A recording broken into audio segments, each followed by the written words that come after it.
अब वो कमाता भी है और उसकी शादी की उम्र भी हो गई है। तुम ठीक कहती हो पायल, लेकिन सच कहूँ तो मुझे ऑफिस के काम से फुर्सत ही नहीं, तो ये काम मैं तुम्हें ही सौंपता हूँ। इतनी बड़ी जिम्मेदारी आप मुझे क्यों दे रहे हैं? माँ बाबा के जाने के बाद जब तुमने इस घर की सारी जिम्मेदारियां इतने अच्छे से संभाल ली, तो फिर ये क्यों नहीं?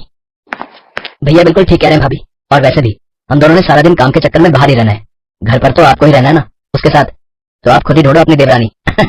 ये है पायल, जिसके सास ससुर की मौत कई साल पहले ही हो चुकी थी। पायल गरीब घर से थी और समझदार भी थी।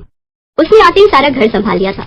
अपने देवर और पति की बात सुनने के बाद अगले दिन से ही पायल अपने देवर के लिए लड़कियां देखना शुरू कर देती है, लेकिन उसे एक लड़की भी समझ में नहीं आती।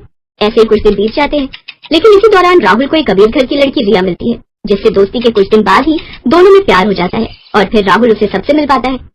पायल और प्रवेश रिया के घर वालों से मिलते हैं, जहाँ शुरू में तो वो इस शादी के लिए मना करते हैं क्योंकि राहुल बड़े घर का लड़का नहीं था, लेकिन फिर रिया की मर्जी के आगे उन सबको झुकना ही पड़ता है और वो उनकी शादी के लिए मान जाते हैं।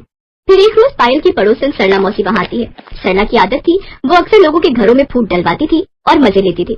उस रोज भी उसने ऐसा ही किया।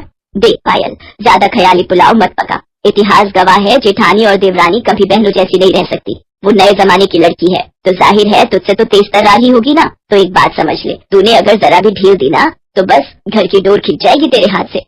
रिया अमीर घर से थी, इसलिए उसकी शादी बड़ी धूमधाम से होती है और वो अपने साथ खूब सामान भी लाती है। वाह, नई बहू तो कितने पैसे वाली घर से आई है, ये तो अपने साथ कितना दहेज लाई है। लेकिन जब बेचारी पायल आई थी, 2 जोड़ी कपड़े में आ गई थी। ये सब सुनकर पायल को अपनी देवरानी से जलन होने लगती है।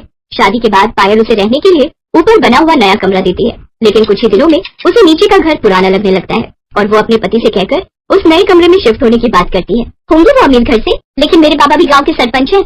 हाँ, गरीब है लेकिन इज्जत वाले हैं, और मैं उससे पहले इस घर में आई हूँ, इसलिए ऊपर वाले नए कमरे में तो मैं ही रहूंगी। रिया अमीर घर से थी लेकिन समझदार थी, इसलिए वो चुपचाप अपना ऊपर का कमरा अपनी जेठानी को दे देती है और खुद नीचे के फ्लोर पर शिफ्ट हो जाती है। और फिर कुछ ही दिनों के अंदर, भाभी आपने ये छत का दरवाजा क्यों लॉक किया हुआ है? मुझे कपड़े सुखाने ऊपर। क्यों? ऊपर क्यों सुखाने? नीचे भी तो जगह है ना, और वैसे भी ये हमारा पोर्शन है, तो हमें भी तो कुछ प्राइवेसी चाहिए होती है ना। रिया ने शुरू में तो कुछ नहीं कहा, लेकिन धीरे धीरे उसे पायल का बर्ताव और उसकी हरकतें खटकने लगी। और फिर एक दिन, बस अब बहुत हो गया भाभी, और ये सब क्यों कर रही हैं? आपको मुझसे परेशानी क्या है? परेशानी मुझे क्यों होगी? हाँ, क्योंकि आप मुझे हर समय परेशान करती हो। मेरे क्या इतने बुरे दिन आ गए हैं? मुझे और भी काम होते हैं, समझी ना। भाभी अगर आपके मन में कोई बात है तो हम बात कर सकते हैं, पर ऐसे एक दूसरे से मनमुटाव रखेंगे तो बड़ी दिक्कत हो जाएगी सच में। रिया की बात का पायल ने कोई जवाब नहीं दिया और वो उसे इग्नोर करके वहां से चली गई। अब तो रिया ने भी ठान लिया था कि वो भी अपनी जेठानी से वैसा ही व्यवहार करेगी जैसा वो उसके साथ कर रही थी। नतीजा ये हुआ कि आए दिन दोनों में बिना बात के खटपट होने लगी। उनकी इस तरह की लड़ाइयों से प्रवेश और राहुल भी परेशान हो गए। फिर एक दिन जब भरी दोपहर में पायल सब्जियां और राशन लेकर घर आई तो कई बार डोरबेल बजाने के बाद भी रिया ने घर का दरवाजा नहीं खोला। गर्मी से बेहाल पायल का पारा और चढ़ने लगा। रिया, ओ रिया, अरे कहाँ मर गई? उफ, अरे दरवाजा खोल जल्दी से। भाभी अभी 15 मिनट और लगेंगे, वो मैं बाथरूम में हूँ ना इसलिए। रिया ने झूठ बोला था। वो ये सब पायल को सबक सिखाने के लिए कर रही थी। उधर तेज धूप में खड़ी पायल का गुस्सा बढ़ता जा रहा था और फिर जब काफी देर बाद रिया ने दरवाजा खोला तो पायल ने उसे खूब खरी खोटी सुनाई। नतीजा उस दिन देवरानी जेठानी के बीच इतना झगड़ा हुआ कि दोनों ने अब एक दूसरे से बात करना ही बंद कर दिया। कई महीने ऐसे ही बीत गए और फिर आया बारिश का मौसम। ओहो, ये बारिश कभी भी आ जाती है। उफ, मेरे कपड़े बड़ी मुश्किल से सूखे थे। तेज बारिश में रिया के सारे कपड़े भीग गए थे और ये देखकर पायल बस हंसे जा रही थी। और ये देखकर रिया को बहुत गुस्सा आ रहा था, लेकिन उसने पायल से कुछ नहीं कहा और चुपचाप अपने भीगे कपड़े लेकर अपने कमरे में आ गई। लेकिन तभी उसे कुछ याद आया। ओहो, ऊपर जाते हुए बेलन मेरे हाथ में था, लगता है ऊपर छत पर ही छोड़ाई, जाकर लाना पड़ेगा। बस महारानी ने फिर से छत का दरवाजा न लॉक कर लिया हो। रिया फौरन वापस छत पर गई तो दरवाजा खुला हुआ था। वो जैसे ही अपना बेलन लेकर वापस मुड़ी तो उसने देखा कि पायल तेज बारिश में भीगते हुए अपने कमरे की छत पर चढ़कर ईंटों के सहारे पन्नी लगा रही थी। अब हंसने की बारी रिया की थी और रिया ने इस मौके को जाने भी नहीं दिया। वो खूब हंसी और पायल भी खूब चिढ़ी। फिर रिया वापस नीचे आ गई, लेकिन जब कई घंटों तक बारिश नहीं रुकी और पायल के कमरे में लगातार पानी टपकता ही रहा तो रिया को पायल के लिए बुरा लगा। फिर कुछ सोचकर उसने ऊपर आकर पायल से कहा, भाभी अब बस करो, कपड़े बदल लो और नीचे आ जाओ वरना बीमार पड़ जाओगी, मैं चाय बना देती हूँ। रिया की बात सुनकर पायल हैरान थी, लेकिन सच तो यही था कि वो भी पानी सींच कर परेशान हो चुकी थी। वो फौरन कपड़े बदल कर नीचे गई तो रिया ने उसे गर्मा गर्म चाय पकड़ा दी। दोनों साथ बैठकर चाय पी रही थी, लेकिन आपस में कुछ बोल नहीं रही थी। तभी राहुल और प्रवेश भी घर आ गए। वो दोनों रिया और पायल को एक साथ चाय पीते देख हैरान भी थे और खुश भी। दूसरी तरफ बारिश लगातार हो रही थी। नतीजा ये हुआ कि रात के वक्त पूरे मोहल्ले में बाढ़ आ गई और नीचे होने की वजह से रिया और राहुल के कमरे में रात के वक्त पानी भरने लगा। रिया, राहुल, ऊपर आ जाओ, जल्दी करो, नीचे पानी बढ़ रहा है। राहुल और रिया कुछ संकोच के साथ ऊपर चले आए। फिर पूरे 2 दिनों तक रिया और राहुल ऊपर वाले कमरे में पायल और प्रवेश के साथ ही रहे। ये पहली बार था जब रिया और पायल एक साथ रहे थे। और पहली बार ही उन्हें एक दूसरे को अच्छे से जानने का मौका भी मिला था। बातों ही बातों में पता चला कि असल में सरला मौसी तो रिया को भी पायल के खिलाफ भड़का रही थी। अब जाकर पायल को अपनी गलती समझ आई। फिर एक दिन, अब अरे तुम दोनों एक साथ? हाँ मौसी, क्यों? नहीं नहीं, मैं तो बस ऐसे ही पूछ रही थी। ये लो मौसी, प्रसाद खाओ। हम दोनों साथ में मंदिर गए थे। सच में माता रानी ने हमारी आंखें खोल दी। सिर्फ आंखें नहीं, माता रानी ने तो हमारे कान भी खोल दिए ना भाभी। रिया की इस बात पर दोनों जोर जोर से हंसने लगी, लेकिन सामने खड़ी सरला की सूरत बस देखने लायक थी। दिल्ली शहर में रहने वाली ऐश्वर्या दिखने में बेहद खूबसूरत थी।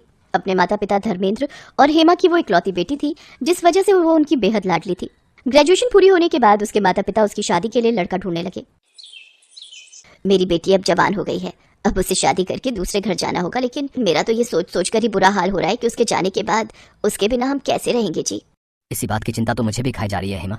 धर्मेंद्र चौहान का दिल्ली शहर में अपना 2 मंजिला मकान था, जिसमें ग्राउंड फ्लोर पर वो खुद रहा करते थे और ऊपर की मंजिल बिल्कुल खाली थी। एक दिन संडे वाले दिन किसी अजनबी ने दरवाजे की घंटी बजाई। रुको माँ, मैं दरवाजा खोलती हूँ। ऐश्वर्या ने जैसे ही दरवाजा खोला तो सामने एक बहुत ही हैंडसम लड़का खड़ा हुआ था, जिसका नाम था अखिल।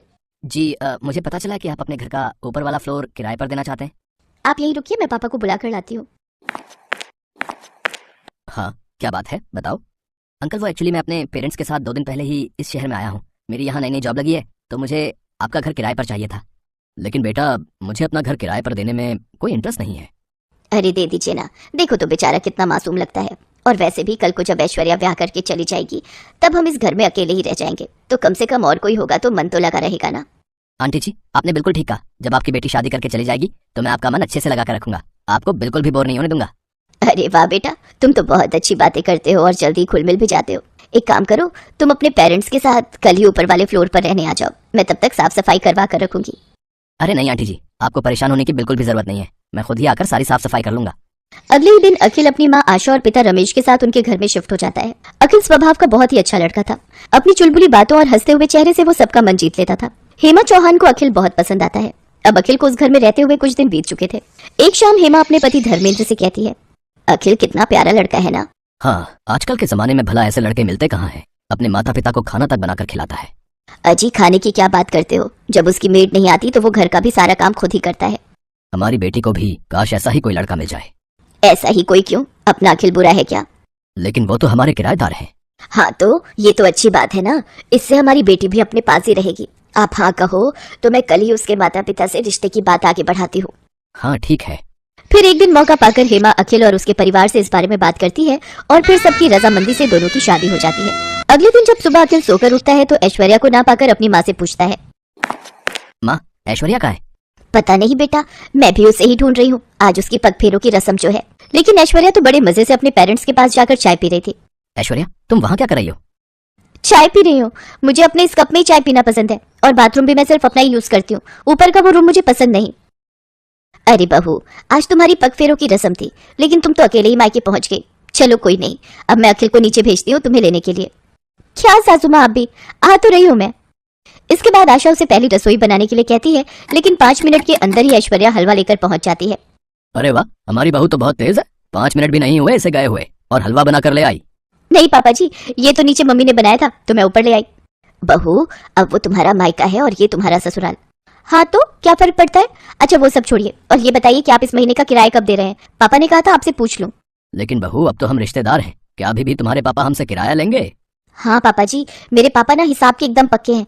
अगर आप नहीं दोगे तो वो मुझसे मांग लेंगे, क्योंकि अब मैं इस घर की बहू जो हूँ। ऐसे ही एक रोज जब ऐश्वर्या और निखिल अकेले में बैठकर बातें कर रहे होते हैं तो ऐश्वर्या की माँ उसे आवाज देकर नीचे बुला लेती है। ऐश्वर्या बेटी, कहाँ हो तुम? जल्दी से नीचे आ जाओ। कहाँ जा रही हो? अब ये तुम्हारा ससुराल है। मैंने तुमसे कहा था ना कि मुझे नींद अपने कमरे में ही आती है। इतना कहकर वो वहां से चली गई। अगले दिन अखिल घर का राशन लेने जा रहा था तो हेमा ने भी उसे अपनी लिस्ट पकड़ा दी। अरे दामाद जी, जरा ये मेरा भी राशन लेते आना।